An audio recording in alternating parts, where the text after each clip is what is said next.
Madame, Monsieur, bonsoir et bonsoir à l'Espagne et l'Europe et bonjour la Corée du Sud, pays du matin calme.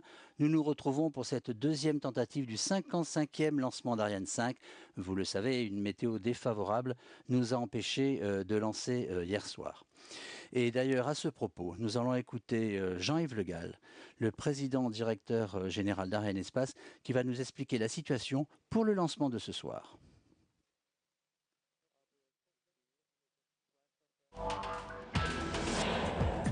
Bonjour. Eh bien, après la tentative que nous avons dû arrêter hier soir, nous sommes de nouveau prêts pour lancer ce soir Hispasat-1E et Coréasat-6. Donc hier soir, nous avons la chance d'avoir ici en Guyane un service météorologie au Centre spatial guyanais extrêmement performant qui nous permet de suivre de façon très précise l'évolution de la météorologie. Et donc nous avons fait cette tentative parce que nous espérions que sur la fin de la fenêtre, les vents en altitude se calmeraient pour autoriser le lancement. Ça n'a malheureusement pas été le cas, mais il faut souligner vraiment la qualité du service de météorologie du CSEG qui permet donc d'avoir un ajustement très précis des opérations en prenant en compte la météorologie. Donc aujourd'hui, eh bien, on nous dit que les vents en altitude sont favorables et autorisent le lancement. Donc nos équipes ont travaillé toute la nuit afin de vidanger le lanceur et de reprendre une chronologie ce matin. Les choses se passent bien et donc si tout va bien, eh bien nous aurons ce lancement, le 6e de l'année, avec Ariane 5 ECA, Hispasat-1E et Coréasat-6. Et notons que la fenêtre de lancement s'ouvre ce soir à 18h27. Alors, retour à Jupiter dans quelques secondes, nous allons arriver donc dans la cellule de vol, qui est la plus haute autorité. C'est là que se prennent les décisions pour la conduite des opérations. Elle est présidée par Jean-Yves Le Gall, et cette cellule de vol réunit le directeur de l'établissement Ariane Espace en Guyane, Patrick Loire, qui est responsable de la gestion technique des 3 ensembles de lancement et des relations avec le Centre spatial guyanais et les autorités guyanaises. Et à côté de lui, le directeur technique central d'Ariane Espace, Édouard Pérez, qui préside aussi le comité technique Ariane, garant de la mémoire technique de l'ensemble de l'exploitation des vols Ariane. Donc nous allons revenir sur Ariane 5 qui attend l'heure de son 199e vol. Nous sommes à peu près à 11 minutes du décollage. Tout se passe très bien. Vous avez compris que nous commentons ces images depuis le centre Jupiter. Alors le centre Jupiter, c'est ici que parviennent en temps réel toutes les informations et toutes les données relatives à cette chronologie finale. Alors nous apercevons le panneau des verts, il reflète en temps réel l'état de tous les supports de la base de lancement nécessaires avant le décollage, et ensuite à la poursuite d'Ariane 5, comme justement l'état du lanceur, l'état de la météo qui est bien vert ce soir, et bien sûr des 2 satellites que nous lançons, Hispasat-1E et Coréasat-6. Et vous le visualisez, tout va bien, les indicateurs sont au vert, notamment rajoutons le réseau des stations de contrôle d'Ariane et des satellites, ainsi que les installations de la base de lancement et les critères de sauvegarde. Alors, dans quelques instants, nous allons retrouver 2 personnes essentielles à la chronologie de ce soir, mais aussi à la tenue de la campagne. C'est le COEL, le chef des opérations ensemble de lancement, qui ce soir est Jean-Pierre Barlet. Il va nous présenter son rôle. Et la deuxième personne, c'est le chef de mission Didier Saïd, qui lui nous présentera la campagne de lancement de préparation des 2 satellites Coréasat et Hispasat. Après 3 campagnes consécutives sans arrêt, le calendrier de lancement est tenu, dû en partie à la grande disponibilité et à la motivation des équipes opérationnelles. À leur tête, le chef des opérations ensemble de lancement. Jean-Pierre Barlet, quel est le rôle du COEL ? C'est un peu un rôle de commandant de la campagne. Donc il a à la fois des responsabilités techniques vis-à-vis de la mise en œuvre du lanceur. Il a à la fois un rôle humain, puisque globalement il encadre des campagnes et il doit faire travailler toutes ses équipes dans le but d'arriver à l'heure, en chronologie, avec un lanceur conforme à la définition de vol. Une fois les satellites arrivés au bâtiment d'assemblage final, va débuter le plan des opérations combinées, joué de main de maître par le chef de mission et son adjoint charge utile. Didier Saïd est le chef de mission. Didier, comment s'organise-t-on pour pouvoir répondre au calendrier ? Il faut comprendre qu'une campagne de lancement doit faire converger les plannings du lanceur, les plannings de nos clients satellites, ainsi que les contraintes de la base de lancement.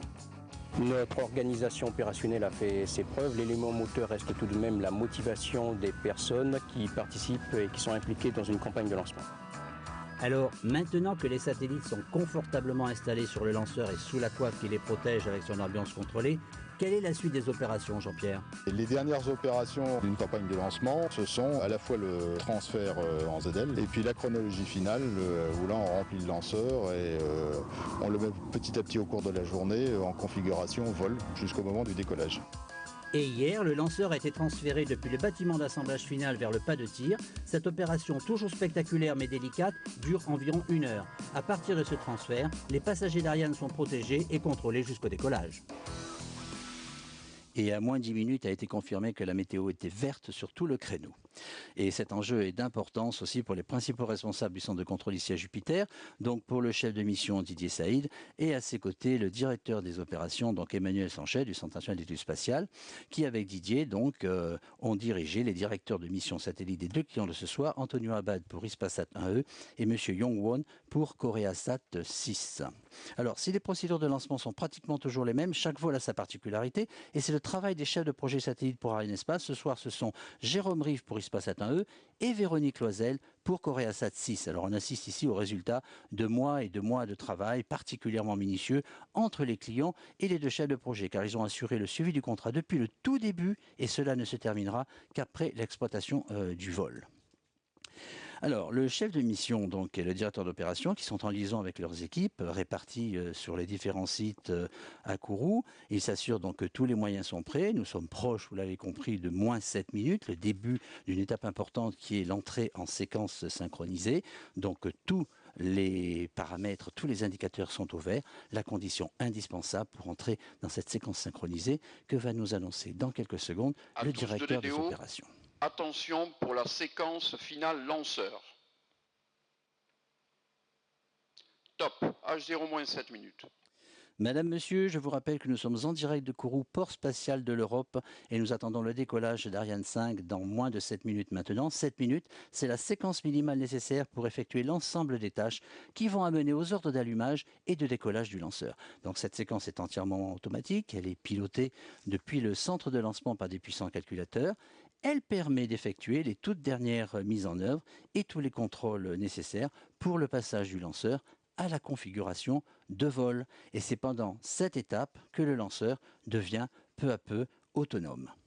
Alors, nous y reviendrons un peu plus tard, mais nous allons quitter le lanceur parce que nous pénétrons maintenant dans le centre de lancement, situé à moins de 3 km du lanceur. C'est un bâtiment où nous retrouvons les femmes et les hommes qui conduisent toutes les opérations de la chronologie liées au lanceur. Ce sont eux les pilotes jusqu'au décollage. Ensuite, Ariane va se piloter toute seule. Alors, on retrouve l'équipe de Jean-Pierre Barlet, le COEL, qui a eu la responsabilité de coordonner toute la campagne lanceur et de mener la chronologie de ce soir. À ses côtés, on retrouve l'équipe qualité indépendante, dont le responsable Fabrice Daltroff, appelé le chef qualité de la campagne de lancement. Et enfin, on trouve la 3e équipe sous l'autorité de Denis Schmitt, le CPAP, le chef de programme Ariane Production, qui a eu, lui, la responsabilité de garantir l'aptitude au vol du lanceur en présentant au comité technique Ariane, il y a 2 jours, l'état de la conformité du lanceur et de sa préparation. Et cette revue a autorisé le transfert hier en zone de lancement où se trouve donc le lanceur. Retour en salle Jupiter avec la vision de la cellule dédiée à Hispasat 1E. On y retrouve le directeur de mission satellite, Antonio Abad, et les représentants de Space Systems Loral, la société californienne qui a fabriqué Hispasat 1E, mais aussi bien d'autres satellites pour Hispasat. Alors, sous la coiffe d'Ariane, les 2 satellites sont constamment contrôlés par les équipes de Space Systems Loral ici, Thales Alenia Space et Orbital Space Corp. Et nous allons, nous voyons donc ces gens derrière leur pupitre, que sont les directeurs de mission satellite. Les satellites qui sont maintenant, c'est une information, alimentés électriquement par leur propre batterie de vol. Ils ne sont donc plus connectés au sol, ils sont donc prêts pour le vol. Nous voyons ici donc les diverses personnalités, en particulier donc le directeur exécutif David Pigeon de Space Systems Loral. Nous allons revenir sur le lanceur avec quelques mots pour le décrire. Donc Ariane 5 est composé, vous le voyez, de 2 étages d'accélération à poudre, les EAP, qui pèsent donc 278 tonnes, dont 240 de propergol solide. Ils entourent le corps principal, l'étage principal cryotechnique, le PC, d'une masse totale de 188 tonnes, dont 174 tonnes d'oxygène et d'hydrogène liquide. L'étage supérieur cryotechnique, le SCA, contient lui 14 tonnes 7 d'oxygène et d'hydrogène liquide. Surmontant cet ensemble, on a la case équipement qui contient les ordinateurs de bord et les éléments de guidage et pilotage. Et bien sûr, au-dessus de tout ça, la coiffe qui contient les 2 satellites, leurs adaptateurs et la structure porteuse. À moins 4 minutes, tout se déroule normalement. Nous allons revenir au centre Jupiter avec ce coup d'œil au responsable du satellite Coreasat 6, avec le directeur de la mission, M. Yong-won, qui est entouré des représentants des 2 sociétés ayant participé à la fabrication du satellite, Orbital Science Corporation pour la plateforme Star 2 avec M. Cook, et Thales Alenia Space pour la charge utile et l'intégration. Donc, avec M. Pierre Ortolo. À H-4 minutes passées, côté lanceur, les compléments de plein en oxygène et hydrogène liquide ont été arrêtés et les réservoirs ont été pressurisés à la valeur de vol. Les vannes de sécurité du réseau de déluge de la table de lancement ont été ouvertes. Et nous continuons donc la description des personnalités de Coreasat 6. Nous allons très bientôt continuer la description de l'équipage de ce soir avec les satellites embarqués et nous allons donc revoir positionné sur ces images, positionné en haut, sanglé sur son adaptateur de vol, lui-même boulonné sur la partie supérieure de la Silda, le système de lancement d'Oumarian. On trouve donc Hispasat 1E, c'est lui qui sera séparé en premier tout à l'heure. À l'intérieur de la Silda, sanglé lui aussi sur son adaptateur de vol, on trouve Coreasat 6. Il sera séparé en 3e position après que le chapeau du Silda soit ouvert et tout cet arrangement a été mis en place au bâtiment d'assemblage final sous la conduite des équipes opérationnelles d'Arianespace. Alors, restons côté lanceur pour dire qu'à H0 moins 3 minutes et 30 secondes, l'heure du H0 a été chargée dans les 2 calculateurs de bord. Et au temps proche maintenant de moins 2 minutes, il y aura ouverture des vannes d'alimentation du moteur Vulcain, il y aura fermeture des vannes sol de mise en froid du moteur, il y aura en même temps commutation entre le sol et le bord de l'alimentation du système de commande de l'EPC. Nous arrivons à moins 2 minutes et on remonte le long du lanceur pour s'intéresser, comme cela vous est montré à l'image, à ce qui semble accroché à la fusée. Ce sont les 2 bras cryotechniques qui relient l'étage supérieur du lanceur au mât ombilical. Et ces 2 bras permettent l'avitaillement en ergol cryogénique de l'ECA jusqu'à moins 4 minutes, l'essentiel étant de maintenir le niveau optimum des réservoirs jusqu'au décollage. Ces 2 bras vont se rétracter 6 secondes avant l'allumage du moteur Vulcain, revenir contre le mât de la table de lancement. C'est une des phases irréversibles de la séquence synchronisée et vous verrez ceci parfaitement à l'image tout à l'heure. Alors, on va profiter pour décrire rapidement ce que vous allez entendre et voir. Dans quelques secondes, le DDO annoncera que nous sommes dans la dernière minute de cette séquence négative. À moins 10 secondes, il appellera et égrènera ces 10 dernières secondes. Ce sera le décompte final. Et H0, le moteur Vulcain de l'EPC s'allumera. Mais les calculateurs de bord vérifieront le bon comportement de ce moteur avant de donner l'ordre d'allumage des EAP. À tous de DDO, attention pour moins 1 minute. Et vous verrez aussi un véritable déluge d'eau provenant du château d'eau tout proche. Top.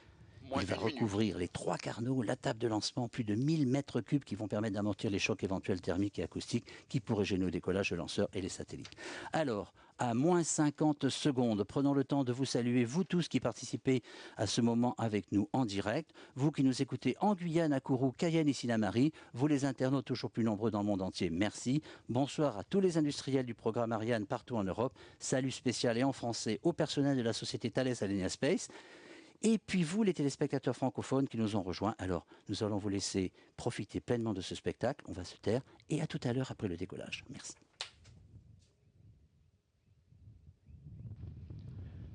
À tous de DDO, attention pour le décompte final. 10, 9, 8, 7, 6, 5, 4, 3, 2, 1, top. Allumage moteur Vulcain.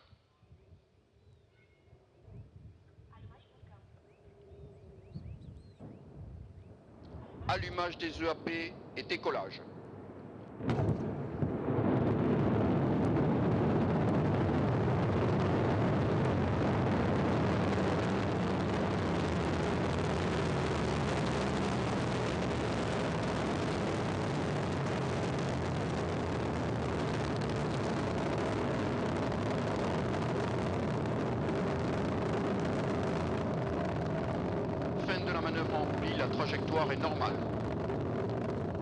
Et Eh bien, je peux vous dire que mon émotion reste intacte, que c'est un spectacle toujours magnifique de voir cette merveille technologique s'élever dans le ciel de Kourou. Tout est parfait, Ariane s'est lancé lourdement, et ce bruit, et puis cette superbe traînée de feu et de fumée blanche. Alors, je pense tout de suite à mes collègues du CDL3 qui viennent de laisser vivre et voler Ariane 5. Merci, ils peuvent être satisfaits car ils participent à l'une des aventures humaines les plus intéressantes, et à cet instant se concrétise leur objectif visé depuis plusieurs semaines. Maintenant, c'est Ariane qui va nous démontrer que toutes les techniques mises en œuvre viennent de se donner rendez-vous au décollage. Alors la puissance est impressionnante, 1300 tonnes de poussée sont en train de propulser Ariane 5 et ses deux passagers loin de nous au-delà de l'horizon. Alors 90% de cette poussée est fournie par les EAP qui consomment 2 tonnes de poudre par seconde. Alors, vous voyez, le lanceur s'est élevé verticalement au bout de 5 secondes pour se dégager du pas de tir. Ensuite, il a effectué un basculement dans le plan de la trajectoire et enfin une manœuvre en roulis. Alors, vous voyez que la météo est magnifique puisqu'on voit encore donc la trajectoire du lanceur. On verra peut-être la séparation des propulseurs d'appoint tout à l'heure. Nous sommes à 1 minute et 45 minutes de vol. Tout se passe parfaitement bien à bord. Le lanceur lui envoie en permanence des données pour que l'on puisse le situer. Nous y reviendrons tout à l'heure avec les stations aval. Voilà, nous approchons d'un instant, donc après 140 secondes de vol, les deux EAP auront consommé les 480 tonnes de propergol solide et avant qu'ils ne soient totalement billes, leur poussée va diminuer. Avec détection de cette baisse d'accélération, l'ordinateur de bord décidera de se débarrasser des propulseurs d'appoint et la séparation effective s'effectue dans la seconde qui suit cette détection. Donc voilà, ils sont séparés de l'EPC par une découpe électro-pyrotechnique. Séparation des EAP. Regardez, vous le voyez sur cet écran, ces EAP donc, ont suivi une chaîne de fabrication depuis l'Italie jusqu'en Guyane par les sociétés Avio, Régulus et Europropulsion. Alors maintenant, des manœuvres sont en cours pour optimiser la trajectoire afin de maximiser la performance. Et vous allez porter votre attention après ces très très belles images. Nous voyons le corps principal qui continue et les deux EAP qui donc tournent de chaque côté dans l'océan Atlantique. Alors, on va quand même porter notre attention maintenant sur les satellites qui sont protégés par une coque en matériau composite qu'on appelle la coiffe, à l'intérieur de laquelle donc il y a une climatisation particulière et une pressurisation pour protéger donc la traversée de l'atmosphère pour ces satellites. Sa présence améliore considérablement l'aérodynamisme du lanceur. C'est elle qui a protégé les satellites de toute pollution, de tout danger et de tout échauffement pendant la phase d'attente. Mais lorsqu'on dépasse les couches denses de l'atmosphère, au-delà de 100 km, vous voyez, nous sommes à 111 km, il n'y a plus ni frottement et on déclenche le largage de la coiffe. C'est fait. Regardez bien, vous voyez tout. Vous avez vu tous les morceaux maintenant séparés là. Donc on s'est séparé de cette coiffe et on a perdu encore une fois 2 tonnes. Alors nous allons porter notre attention maintenant qu'on a perdu les images du lanceur sur la courbe en haut à gauche. Vous avez donc la trajectoire et la position du lanceur à tout moment. Vous avez aussi les lettres V qui veulent dire vitesse. Nous sommes à 2,40 km par seconde et l'altitude à 128 km. Voilà. Eh bien, dites-moi, tout ça est allé très, très, très, très vite. Alors, on va laisser Ariane poursuivre sa route pour prendre des nouvelles du milieu spatial européen et d'Ariane Espace depuis le dernier lancement. Alors, que s'est-il passé justement en cette fin de 2010? Vous allez tout savoir en suivant la première partie des nouvelles du spatial européen. C'est dans l'après-midi du 26 novembre qu'Ariane 5 a délivré sur orbite 2 satellites de télécommunication. Intelsat 17 pour la société Intelsat, client fidèle d'Ariane, et ILAS 1 pour la société Avanti Communications, tout nouveau client d'Ariane Espace. Avec la récente signature du contrat pour le lancement du satellite dual SICRAL 2, nous avons touché une ultérieure et importante étape de la collaboration entre l'industrie italienne et Ariane Espace. Comme vous le savez, beaucoup d'autres satellites italiens ont été lancés dans le passé par Ariane Espace, mais je crois que le lancement de SICRAL 2, ou plutôt la signature du contrat qui concerne le lancement de SICRAL 2, revêt une importance toute particulière. La communauté spatiale et Ariane Espace ont félicité Madame Petra Matteos, présidente d'Ispasat, pour la distinction d'entrepreneur de l'année 2010 reçue à New York le 8 décembre. C'est le 16 décembre que l'Agence spatiale européenne et Ariane Espace ont annoncé la signature du contrat de services et solutions de lancement du satellite Sentinelle-1A dédié au programme européen GMES. Et le 4 décembre, le PDG d'Ariane Espace a accompagné le couple présidentiel français à Bangalore en Inde. Lors de la visite de l'ISRO, Jean-Yves Le Gall a rappelé à Nicolas Sarkozy que 15 satellites de fabrication indienne ont été mis en orbite avec Ariane.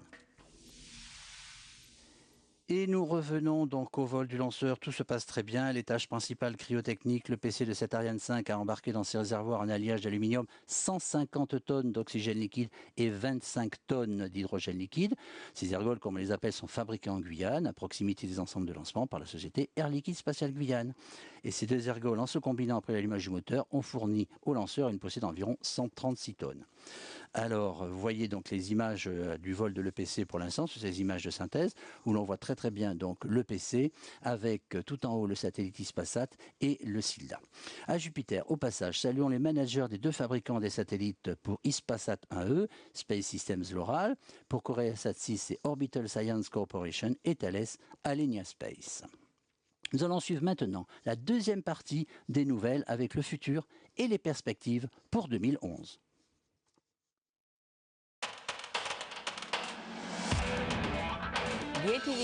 L'ATV2 est très important pour l'Agence spatiale européenne, mais aussi pour les autres partenaires de l'ISS, parce que nous apporterons à la station 7 tonnes de cargaison et d'ergols.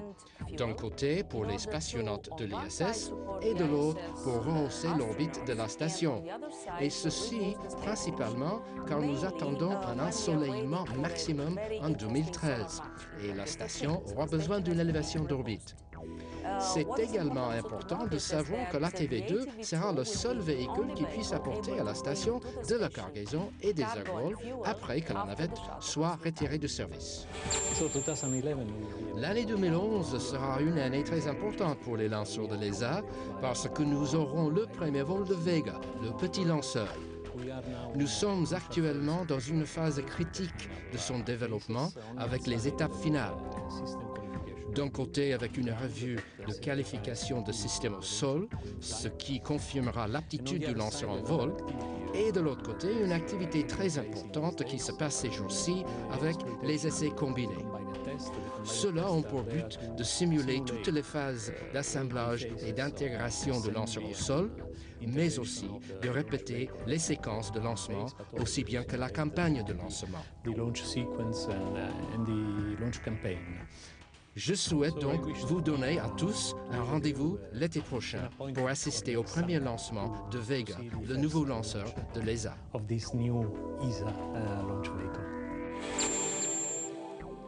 Côté Soyouz, les essais de roulage du portique ont été menés avec succès à Kourou, tout comme les essais de qualification technique du composite supérieur. La qualification opérationnelle de l'ensemble de lancement se déroulera au printemps 2011 pour un premier lancement dans la foulée. Et à 7 minutes 44 secondes, la station de télémesure de Natal au Brésil a fait l'acquisition des données du lanceur. La trajectoire est normale, les paramètres sont normaux, tout va bien à bord. Dans cette première partie du vol, ce sont les ordinateurs de bord qui optimisent la trajectoire en temps réel, et ceci en minimisant la consommation en ergol pour pouvoir atteindre l'orbite visée en fin de propulsion de l'EPC. Alors l'EPC, il continue sa poussée à presque 9 minutes de vol, mais quand sa mission sera terminée, on va se séparer de cet étage qui mesure 30 mètres de haut et pèse maintenant à vide seulement 14 tonnes. 14 tonnes que l'on va perdre. Voilà, nous voyons ces images. Donc après 9 minutes, la séparation de l'EPC. L'étage a été séparé à environ 180 km d'altitude. Il est désolidarisé du composite supérieur et va retomber quelque part dans l'océan Atlantique, juste avant le continent africain. Le moteur de l'étage supérieur, lui, vient de s'allumer. Avec un diamètre de 5,40 m, il mesure 3,36 m de haut. Son moteur, le HM7B, va fonctionner un peu moins de 16 minutes, 957 secondes exactement, avec une poussée d'ordre de 6,5 tonnes dans le vide. Il a emporté 14 tonnes d'ergol. Et c'est cet étage qui va mener deux satellites jusqu'à leur destination finale sur leur orbite visée de transfert géostationnaire. Alors, nous allons prendre le temps maintenant donc d'établir le bilan 2010 de la société Arianespace, un bilan complet avec les 6 lancements Ariane 5, Soyouz depuis Baïkonour et la signature de contrats de services et solutions de lancement. 2010 a été une excellente année pour Arianespace. Suivons maintenant les propos de Jacques Breton, le directeur commercial d'Arianespace, qui nous présente le bilan 2010 de la société sous l'aspect commercial et financier. Cette année, Arianespace a signé 11 contrats de lancement pour des satellites en GTO et 3 contrats pour des missions autres qu'en orbite géostationnaire, ce qui correspond à 7 lancements de Soyouz. Notre carnet de commandes représente un peu plus d'1,3 milliard d'euros, c'est-à-dire 13% de plus que l'année dernière. Nous avons déjà mis en orbite 31 satellites de télécommunication ou d'observation de la Terre servant des objectifs de défense et il nous en reste 5 à lancer l'année prochaine, parmi lesquels SICRAL 2, l'objet de notre dernier contrat. La qualité de notre service et la remarquable fiabilité qui est la nôtre nous permettront en 2011 d'élargir encore la palette de notre clientèle. Ce bilan 2010 va être complet avec Louis Laurent, directeur des programmes chez Arianespace, qui nous présente le bilan technique de l'ensemble des équipes opérationnelles qui participent au lancement. Il ne s'agit pas uniquement du travail d'Arianespace, mais de l'ensemble des équipes qui ont participé à ces lancements, le CNES-CSG, nos partenaires russes et l'ensemble des industriels européens impliqués dans les opérations de lancement.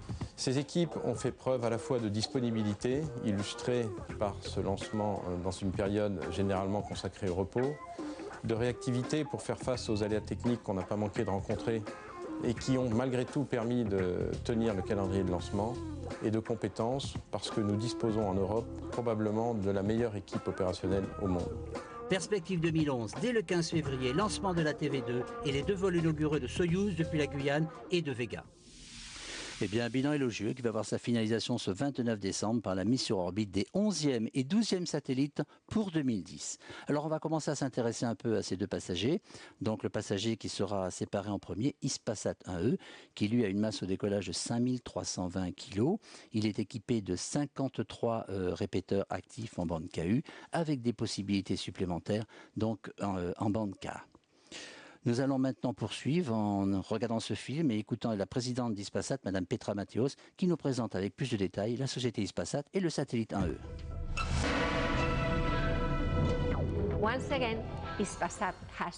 Une fois de plus, Hispasat a choisi Arianespace et le lanceur Ariane 5 ECA pour la mise en orbite de Hispasat 1E. C'est le 6e lancement que fait pour nous Arianespace, après Hispasat 1A et 1B, Amazonas 2 et, via Hisdesat, Star EUR et Spainsat. Nous sommes en plein processus d'investissement et le satellite Hispasat 1E est le second d'une série de 5 satellites qui figurent dans notre plan de croissance.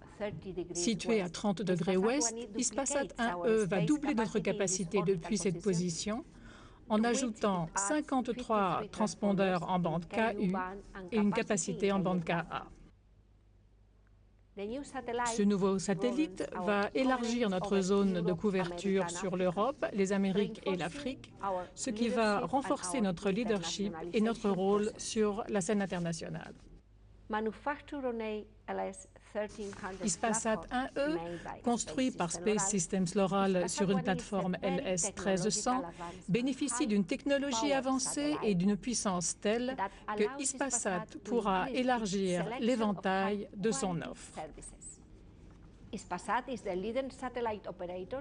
est le plus important diffuseur et distributeur de contenu en espagnol et en portugais. Nous distribuons et nous diffusons sur plus de 1150 canaux de télévision et de radio, sans oublier nos importantes plateformes de télévision directe en Europe et en Amérique. Le chiffre d'affaires de Hispasat nous place au 3e rang pour l'Amérique latine. La capacité d'Hispasat 1E va renforcer notre offre sur l'Amérique, s'ajoutant à celle d'Amazonas 1 et 2.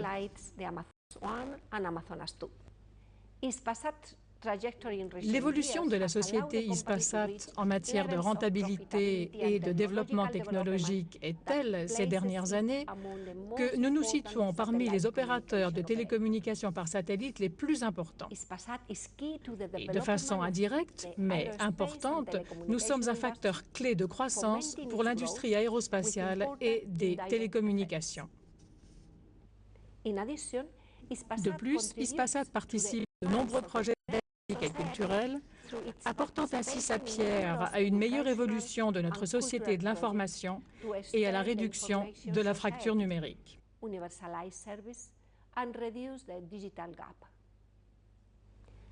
Le lancement d'Amazonas 2 par Arianespace l'an dernier sur le même type de lanceur a été pour nous une expérience très positive. Nous souhaitons donc bonne chance à ce nouveau projet. Et pendant le passage de ce film, ce sont les installations situées sur la petite île d'Ascension au milieu de l'océan Atlantique qui ont reçu les informations de télémesure diffusées par le lanceur et tout va bien dans le vol de l'ECA. Alors on va continuer notre connaissance d'Hispasat 1E avec ce film en langue anglaise qui va préciser la valeur ajoutée du constructeur californien Space Systems Loral dans le programme satellitaire espagnol, Space Systems Loral ayant construit la plupart des satellites pour l'Espagne.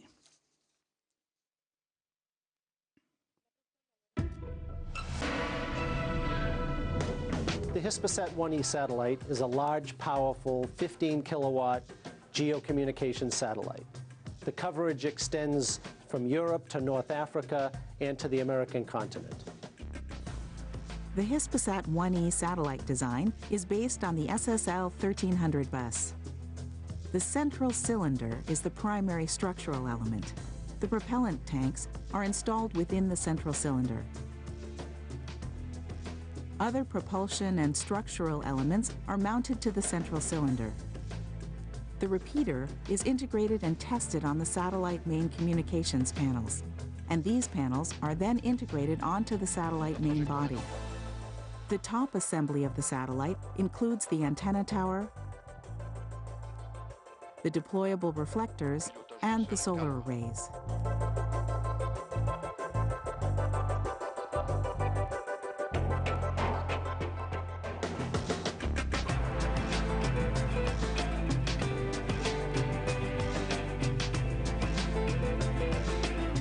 The Hispasat 1E satellite will offer new services for DTH platforms, for digital terrestrial television, and also for high-definition television as well as broadband services. Parlons maintenant du copassager, KoreaSat 6, qui est le second qu'Arianespace lance pour l'opérateur sud-coréen KT Corporation. KoreaSat 3 a été lancé sur le vol 120 le 4 septembre 1999 avec une Ariane 42P. Alors la masse au décollage de KoreaSat 6 est proche de 2850 kg. Il est équipé de 30 répéteurs actifs en bande KU. Il a été fabriqué à partir d'une plateforme Star 2 du constructeur américain Orbital Science Corporation. Et nous allons nous intéresser davantage à KoreaSat 6 avec l'interview du vice-président de la société, M. Oh Ik-suk.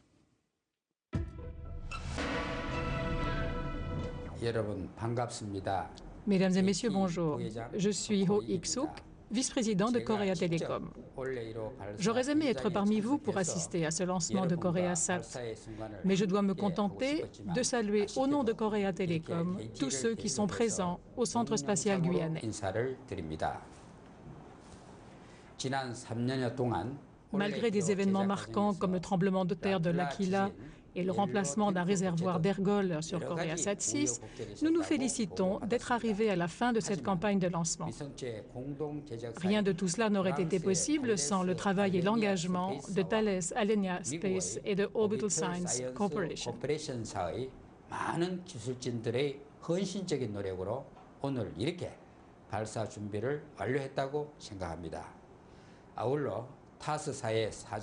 J'aimerais remercier tout particulièrement M. Reynald Sesnek, directeur général de Thales Alenia Space, et M. David Thompson, directeur général de Orbital Science Corporation, ainsi que tous ceux qui ont contribué à ce lancement. Je remercie aussi M. Jean-Yves Le Gall et les membres de son équipe pour ce nouveau lancement qui intervient après 40 succès consécutifs et pour la qualité de son offre, services et solutions.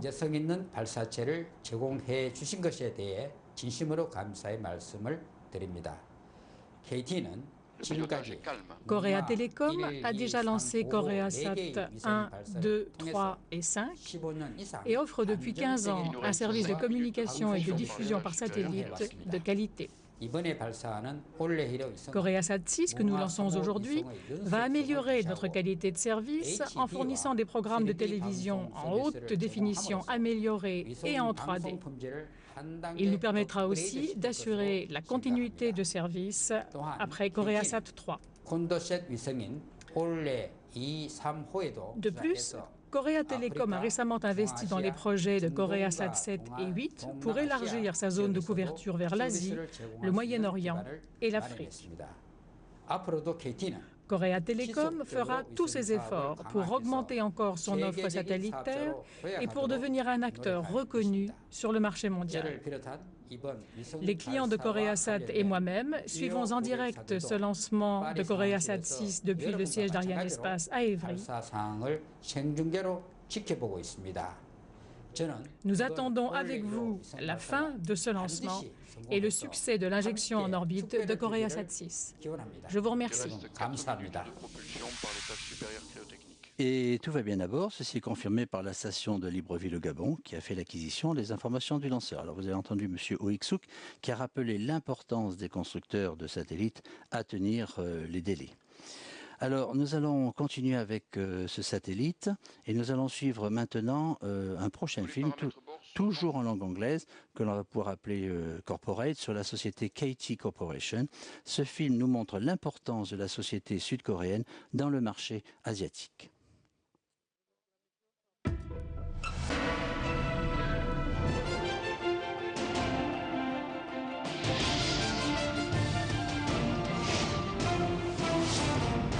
The start of a new challenge to change the world at KT.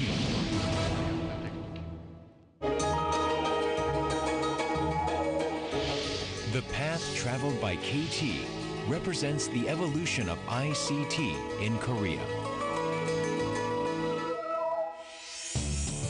KT has fueled major advances in information and communication technologies in Korea. From fixed-line telephone to high-speed internet, to the world's first commercial WCDMA and Wibro services, communication satellite and submarine optical cable, KT delivers innovative and unparalleled services. KT is also the leader in service quality and customer satisfaction, ranking first in Korea's prominent customer surveys. KT is always thinking of the customer as we prepare for the era of global ICT convergence. Thinking outside the box reflects the spirit of OLE KT. KT's new management paradigm, OLE Management. Rethinking conventional ideas. Managing to usher in the era of convergence. Communicating to promote engagement and openness. Satisfying customers beyond their expectation.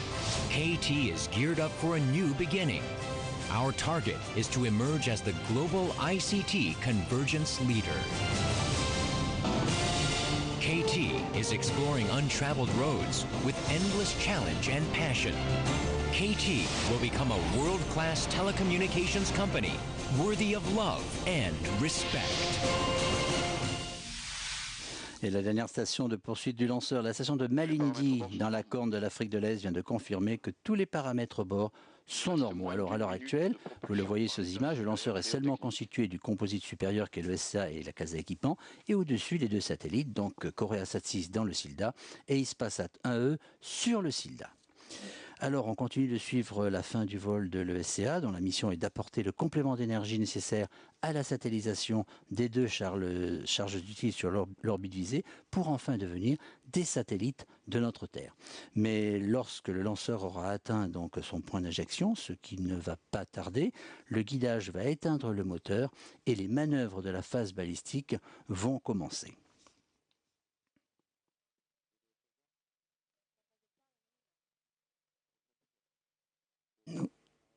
Nous attendons donc l'information sur l'extinction de l'ESCA.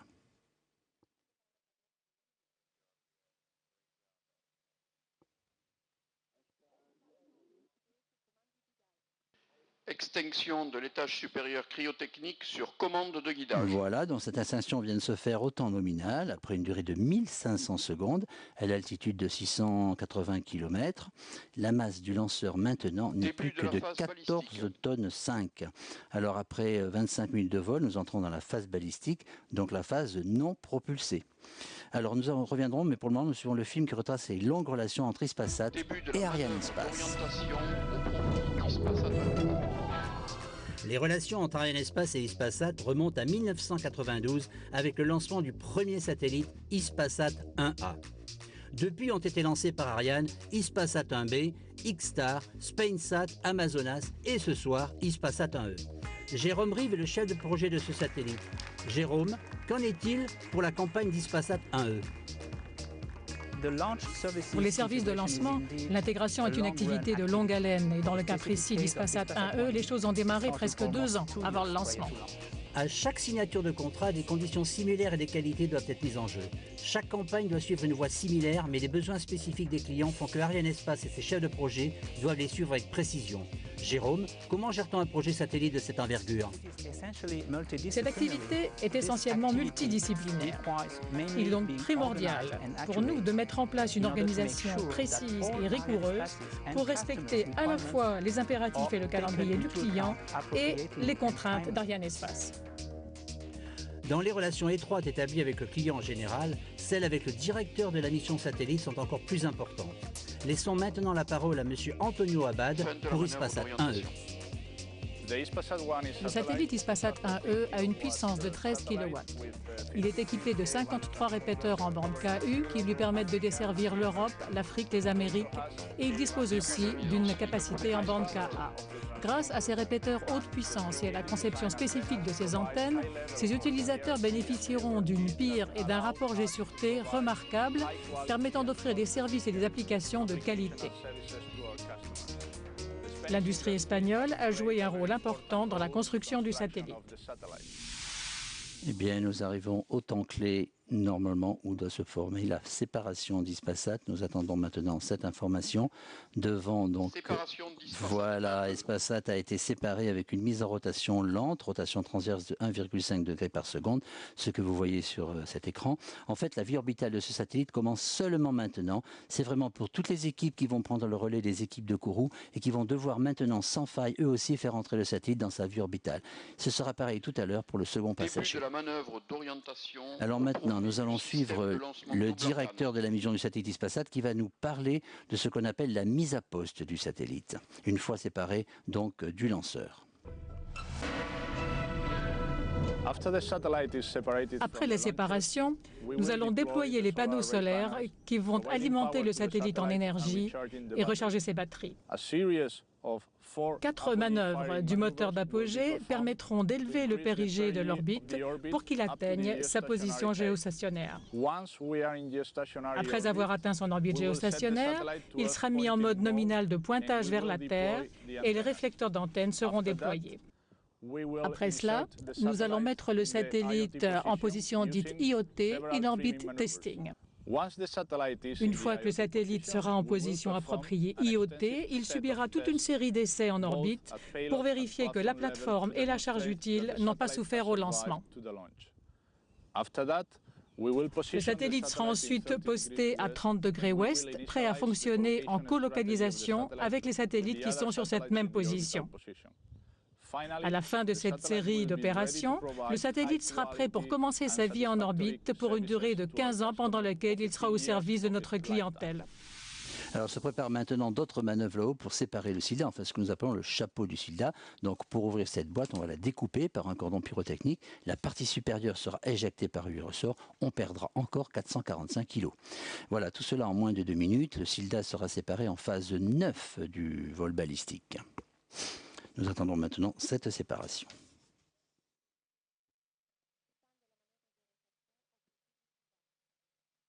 Fin de la manœuvre d'orientation au profit du système de lancement double Ariane. Voilà, vous avez entendu le DDO qui annonce la fin de la manœuvre d'orientation et la séparation du système de lancement double Ariane. Il va y avoir maintenant 3 phases de réorientation, de mise en rotation lente pour le satellite COREASAT qui en a besoin avant séparation. Donc c'est une mise en rotation lente longitudinale autour de son axe de 0,9 degrés par seconde. C'est un système pyrotechnique donc qui va relâcher la sangle qui attachait le satellite à son adaptateur. Le satellite n'est donc plus arrimé au lanceur, c'est alors qu'en se déploiement, les ressorts donnent l'énergie nécessaire pour l'éloigner sans encombre. Alors nous allons suivre dans quelques secondes maintenant le dernier sujet donc sur la collaboration entre Arianespace et ses clients. C'est le sujet sur la collaboration entre COREASAT et Arianespace.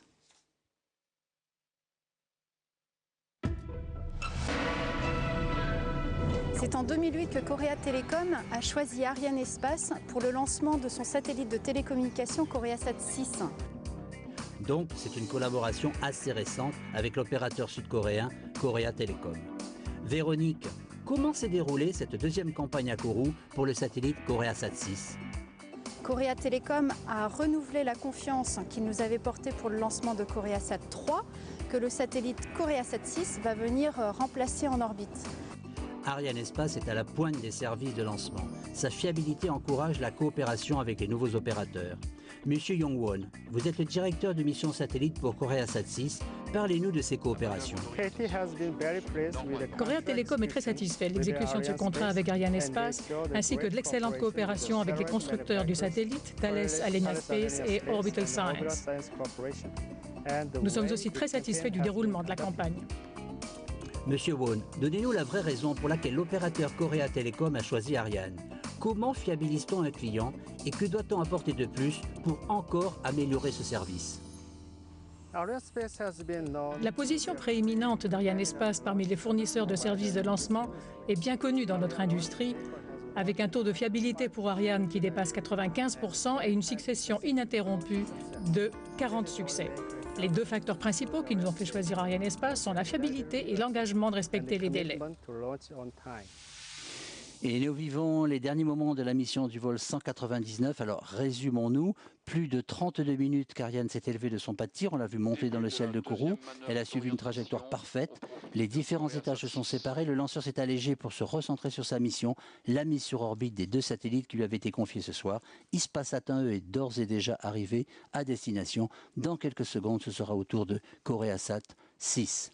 Alors, le directeur de la mission du satellite COREASAT 6 que l'on a vu tout à l'heure, on va le revoir maintenant, c'est monsieur Yong-won. Il va maintenant nous expliquer le déroulement des opérations sur ce satellite une fois séparé du lanceur pour ce qu'on appelle la mise à poste du satellite.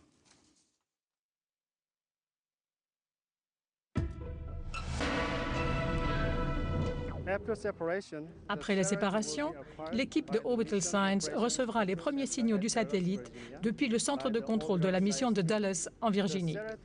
Une série d'essais vérifiera son état de santé et le satellite se trouvera alors en orbite de croisière. Ensuite, 4 mises à feu des moteurs d'apogée permettront d'élever son orbite et de réduire son inclinaison pour qu'il atteigne son orbite géosynchrone. Ensuite, on déploie les panneaux solaires et les réflecteurs. Et enfin, les essais en orbite de la plateforme et de la charge utile seront effectués avant que le satellite soit mis en service. Après avoir passé avec succès tous ces essais, le satellite sera opérationnel en janvier 2011. Dernier petit point technique sur le lanceur. Après séparation du dernier satellite, le composite va être réorienté encore une fois pour éviter toute collision avec les 2 corps séparés. Il y aura ensuite la phase de passivation des réservoirs oxygène-hydrogène liquide par ouverture des tuyères SCAR, ce qui va permettre aussi de gérer à court et moyen terme l'espacement des différents corps en orbite pour qu'ils ne puissent pas se rencontrer. Alors nous attendons maintenant. Mise en rotation au profit de COREASAT 6. Voilà, donc le composite est mis en rotation au profit de COREASAT 6. Et nous attendons maintenant l'instant de la séparation de COREASAT 6.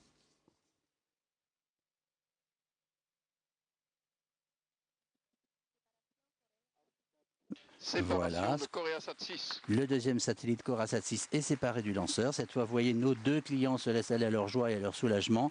C'est une nouvelle phase qui commence pour ces 2 satellites. Eh bien, c'est déjà joyeux Noël et bonne année. On remercie nos 2 clients pour leur confiance. C'est un succès complet ce soir pour le 199e vol d'Ariane 5. Alors, c'est un succès de plus ajouté au palmarès d'Arianespace qui vient de mettre sur orbite de transfert géostationnaire les 11e et 12e satellites pour 2010, Ispasat 1E et KoreaSat 6. Ajoutons qu'à l'issue de ce lancement, le vol SA-99, on comptabilise donc 55 lancements Ariane 5 et 41 succès d'affilée pour Ariane 5. Voilà, 72 satellites ont été mis en orbite. Alors bien sûr, on peut dire que Ariane 5, et là je ne me prive pas de le dire, c'est le lanceur le plus performant de son époque. Dans quelques secondes, nous allons revoir avec grand plaisir, je crois, les images donc du décollage du vol 199.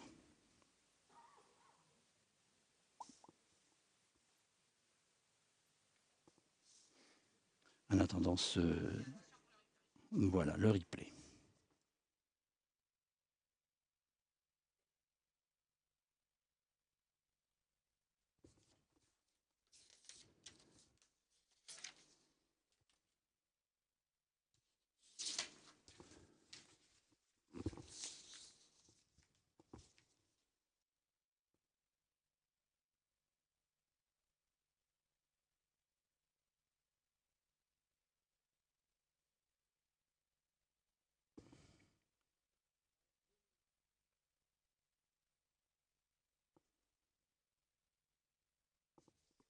A tremendous source of satisfaction to announce.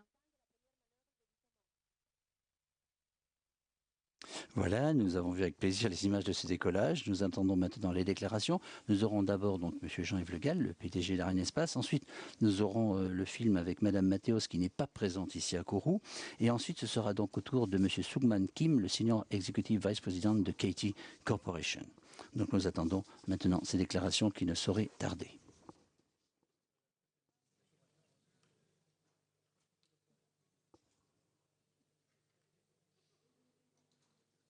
Voilà, nous écoutons M. Jean-Yves Le Gall.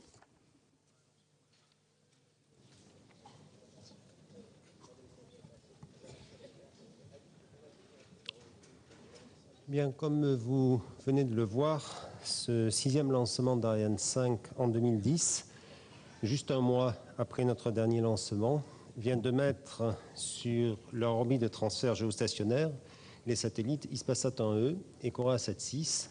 Et naturellement, je m'en réjouis. Il s'agit en fait du 41e succès d'affilée d'Ariane 5. Et donc en 2010, nous aurons lancé un total de 12 gros satellites de télécommunications sur un total mondial de 20 satellites, ce qui représente, vous l'avez calculé comme moi, une part de marché de 60%. Je veux donc saluer tout d'abord très chaleureusement nos clients, et en particulier vous tous qui êtes venus d'Espagne et de Corée pour assister à ce nouveau succès ici au Centre spatial guyanais. En ce qui concerne Hispasat 1E, notre client Hispasat est depuis 1992 un partenaire privilégié d'Arianespace puisque nous avions alors lancé le premier satellite d'Hispasat, Hispasat 1A. Nous sommes donc très fiers de partager ce nouveau succès avec notre client espagnol. Et je tiens à remercier, je sais qu'elle nous regarde à Madrid, très chaleureusement Madame Petra Mathéos, mon amie, la présidente d'Hispasat, qui a assisté à ce lancement, pour la confiance et pour la fidélité qu'elle nous témoigne, qui lui permettent d'aller de succès en succès.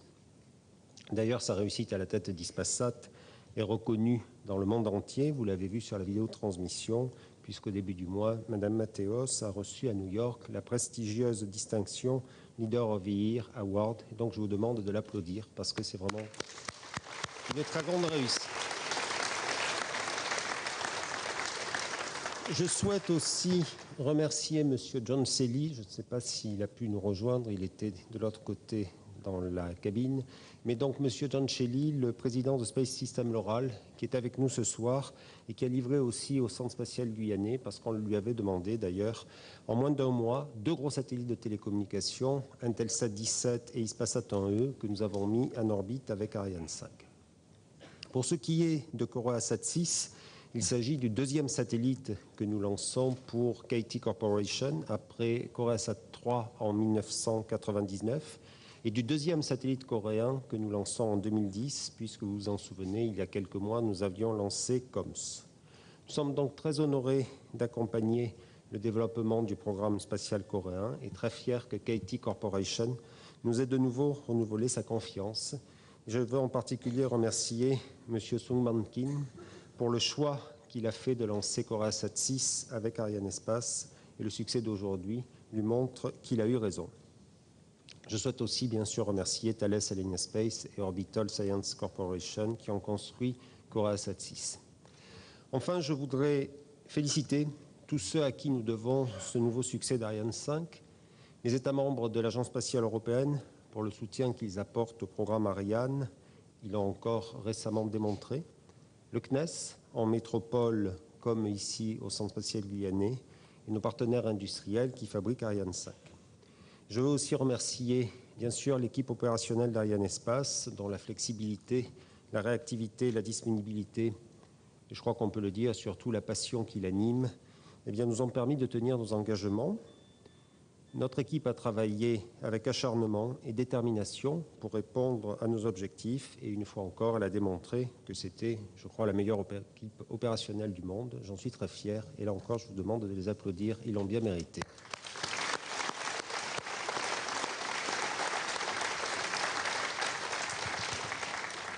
Enfin, je voudrais aussi, à l'occasion de ce 6e lancement de 2010, réussi entre Noël et le Nouvel An, je vous rassure, c'est la première fois en 30 ans, on va essayer quand même que l'année prochaine il en soit différemment. Je veux aussi tirer un grand coup de chapeau à tous ceux qui, en Europe comme en Guyane, ont permis que ce lancement ait lieu cette année, afin de nous permettre de satisfaire les clients de ce soir, mais aussi de lancer la TV Johannes Kepler le 15 février de l'année prochaine, comme je m'y suis engagé, et nous le lancerons le 15 février. Et d'ailleurs, nos clients reconnaissent notre qualité parce qu'au total, en 2010, nous avons signé 12 nouveaux contrats pour le lancement de satellites vers l'orbite géostationnaire avec Ariane 5, sur un total mondial de 18, soit une part de marché de 67%. Vous voyez, ce soir, je sors ma calculette, mais je suis content de le faire. Et donc, vous le voyez, année après année, nous faisons toujours la course en tête et il faut s'en féliciter parce que ceci garantit notre avenir et celui aussi du Centre spatial guyanais. Donc, à présent, je passe la parole à nos clients. Je crois que Mme Mateos va intervenir depuis Madrid et ensuite M. Sungman Kim interviendra depuis la salle Jupiter. Merci.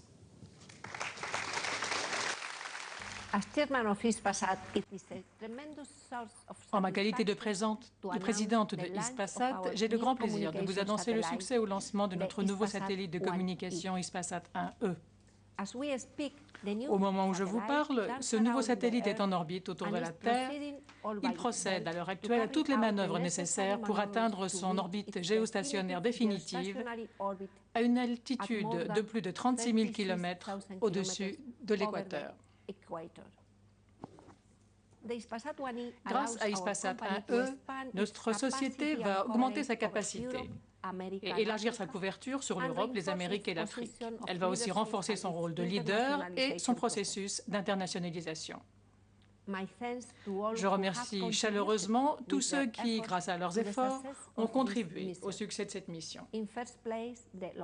Parlons d'abord du lanceur. Merci Jean-Yves. Une fois de plus, nous voyons que la contribution d'Arianespace au projet du groupe Hispasat a donné des résultats remarquables,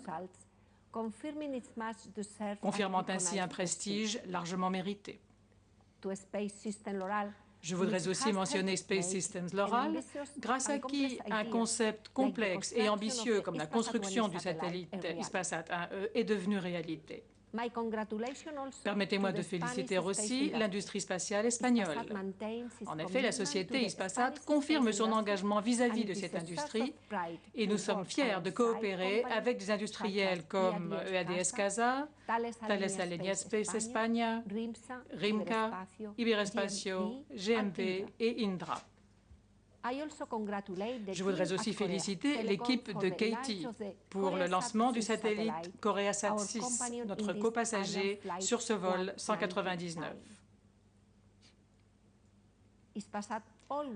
L'objectif prioritaire de Hispasat a toujours été et reste d'offrir le meilleur service possible à ses clients.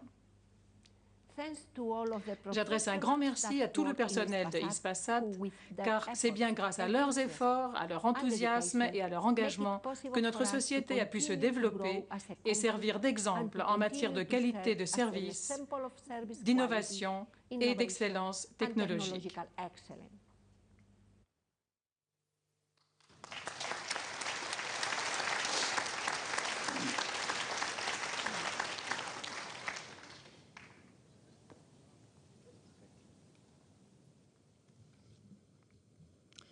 Good evening, ladies and gentlemen. Mesdames et messieurs, bonsoir.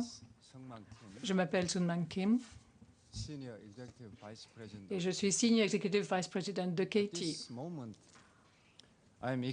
Je dois dire qu'à l'heure actuelle, en ce moment, je suis très heureux de pouvoir prononcer ce petit discours à l'occasion du succès au lancement de KoreaSat 6. Au nom de KT, je voudrais dire combien j'apprécie les efforts énormes qui ont été investis par Arianespace, ainsi que par le CNES et par l'ESA. C'est grâce à eux que ce succès a été possible.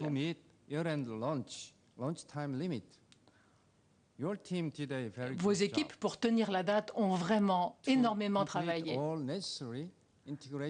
Ils se sont investis pour procéder aux différentes activités d'intégration et nous savons même qu'ils ont sacrifié leurs vacances de Noël. Je voudrais aussi remercier tout particulièrement Thales Alenia Space et Orbital Science Corporation, qui sont le constructeur des satellites et qui ont travaillé de façon synchrone afin de construire ce satellite d'excellente qualité. Je crois pouvoir dire qu'on peut être impressionné par la qualité du travail d'équipe qui s'est déroulé. Nous allons maintenant suivre les opérations de déploiement des réflecteurs et des antennes du satellite. Je voudrais enfin remercier notre client, qui est le tout premier en matière de distribution de télévision directe en Corée. Ce satellite KoreaSat 6 va remplacer KoreaSat 3. Nous allons l'utiliser pour diffuser de la radio et de la télévision à des millions de ménages en Corée. Une fois de plus, je voudrais dire combien j'apprécie tous les efforts que vous avez déployés. Et je crois que maintenant, nous pouvons aller célébrer cet heureux événement. Je vous remercie.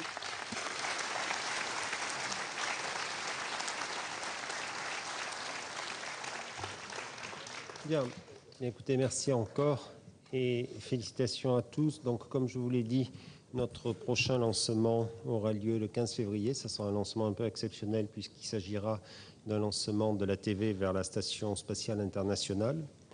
Mais donc d'ici là, je vous souhaite de terminer aussi bien l'année 2010 que ce que nous venons de le faire. Je vous souhaite aussi, ainsi qu'à tous ceux qui vous sont chers, une excellente année 2011. Merci.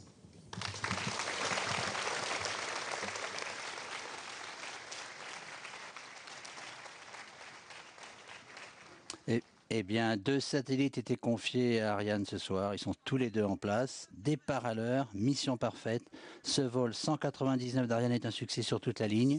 Chers auditeurs, ce fait un plaisir de partager ces moments avec vous.